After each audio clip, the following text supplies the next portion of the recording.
Hi everyone, it's Dr. Antonelli again, and this is topic 10, part 2 for our educational psychology lecture. And we were on the slide where we were going to start talking about characteristics of a good classroom assessment instrument.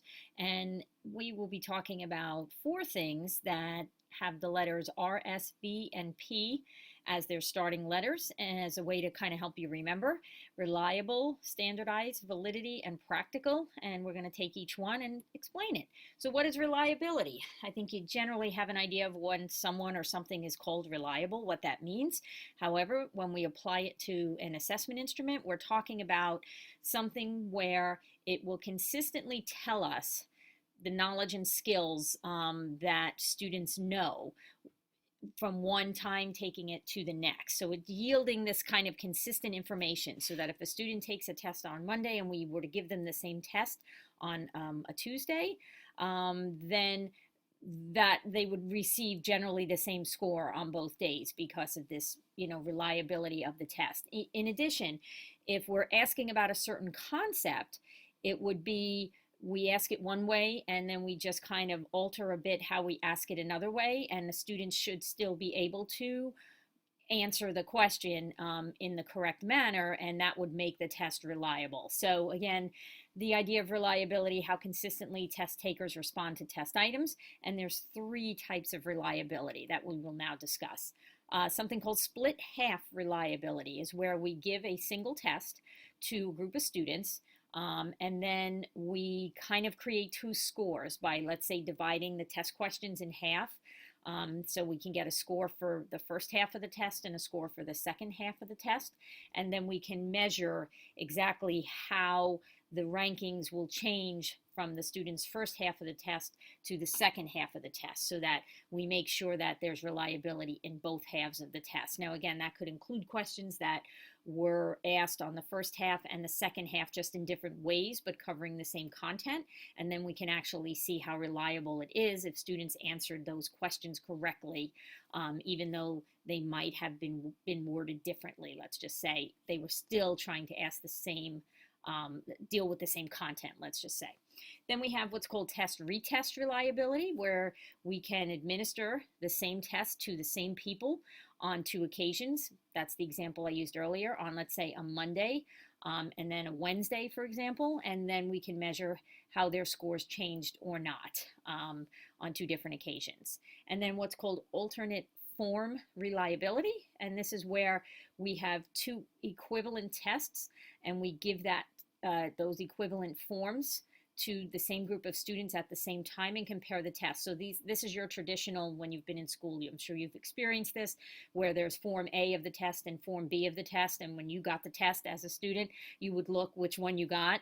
And again, even though there were two forms, they were equivalent in the questions they were asking and the number of questions and how it would be graded. And then the teacher would compare, did the students on form A do better than the students who took form B? Okay, so we could look at reliability of how the questions were structured on each of those forms. A couple things to think about to increase your reliability results is using a variety of tasks, not just standard, multiple choice quizzes or a unit test at the end, but using a variety, and then looking for consistency in how the students performed on the different tasks. Well, it's very difficult to compare, let's say, a 10-question quiz with a performance assessment asking students to do something, or let's say write essays.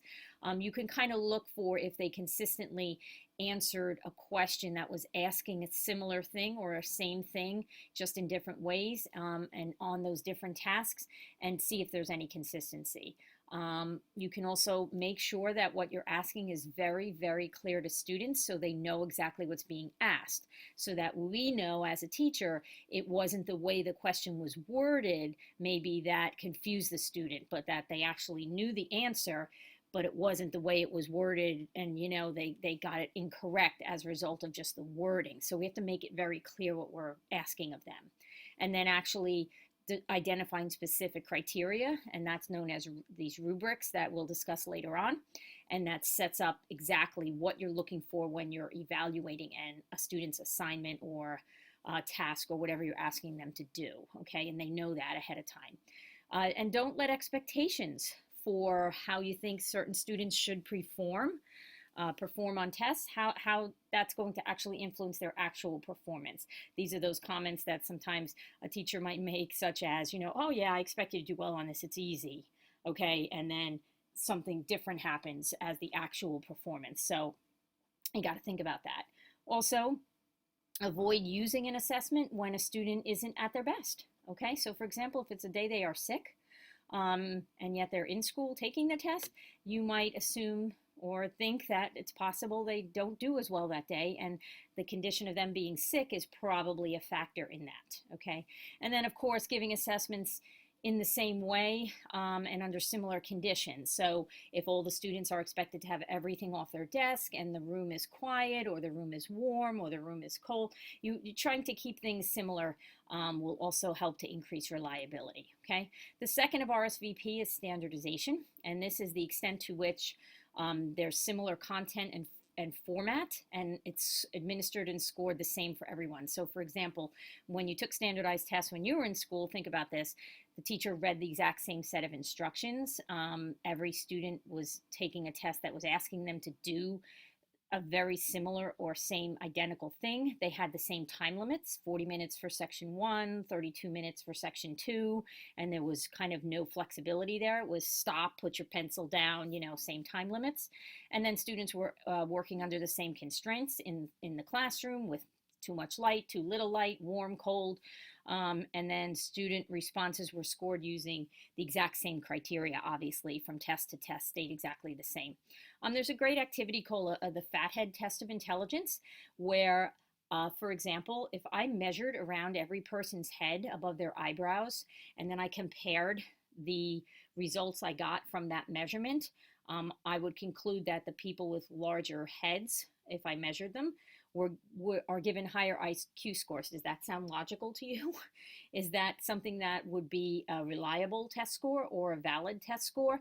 Something to think about. It's an interesting activity, and we'll kind of get into that one now when we talk about validity. Well, was it valid to say that someone's test score is going to be, that their intelligence is going to be higher because they have a larger head? Absolutely not. But is it reliable? Meaning every time we measure that person's head, we're going to get the same measurement. So that's the reliability piece. But then again, there is no correlation between the size of a person's head and an IQ score. So that's what we get into when we talk about validity. Does the assessment actually measure what it's meant to measure? Okay, and can we actually infer things from the scores we get when we assess students? And there's three kinds. The first one, content, is the most important one for us, but there's two others. But content validity are the questions on the test a representative sample of what we're trying to test? Meaning, are we testing what we taught? Quite simply, okay? And then predictive validity has to do with how well does this test predict a student's future behavior when it comes to being able to learn new things? Is it predictive of what they could learn in the future? And then a construct validity has to do more with, is the test measuring some internal attribute of the person taking it, such as, let's say, persistence? Were they able to finish or get through all of the questions, and the test is somehow measuring this attribute of persistence with the person taking it? It's not so much about the content, but more about the behaviors of someone when they're taking an assessment, some internal attribute, okay? So focus on content. That's the most important one for us in our discussion as teachers of validity, okay? The P of RSVP is for practicality. And with practicality, we have a couple of things to remember. Basically is how easy is it to administer this assessment? Is it inexpensive? How much time does it take? And how long does it take to score and administer? All those kinds of questions that make it a practical assessment. How much time did it take to develop the questions? or what we're asking students to do. Can we administer the test to all students? An entire class, let's say, for a 40-minute time period, can all take the test at the same time? Or does it have to be a one-on-one kind of administration of the test so that we could really see where students are and they each have to answer things individually, which obviously would take a lot more time, making that activity less practical? Are there expensive materials involved? Are we asking students to do something that each of them needs a set of materials to do? Let's think of a science lab that may have to be done individually. Do we have enough materials for each student, let's say not in groups, to actually do the science lab themselves? Okay, how much time will it take away from the classroom and the other lessons that we need to do? And how quickly can we evaluate it? Multiple choice, very quickly, obviously, because we could just run it through a Scantron machine or check off the letters they got. Essays, a little bit more timely. So how practical are all essay tests? Those kinds of things to keep in mind, okay? What's most important to remember is that validity is the most important. Reliability is necessary for us to have validity, but reliability does not always guarantee that something will be valid. So this is a really important slide. You might want to put a star next to it because it's something that is good to remember in this discussion. Okay, what can teachers do to increase the RSVP of their formal assessments? Those are those assessments that are graded and given a numerical value of some sort, such as a test or a project.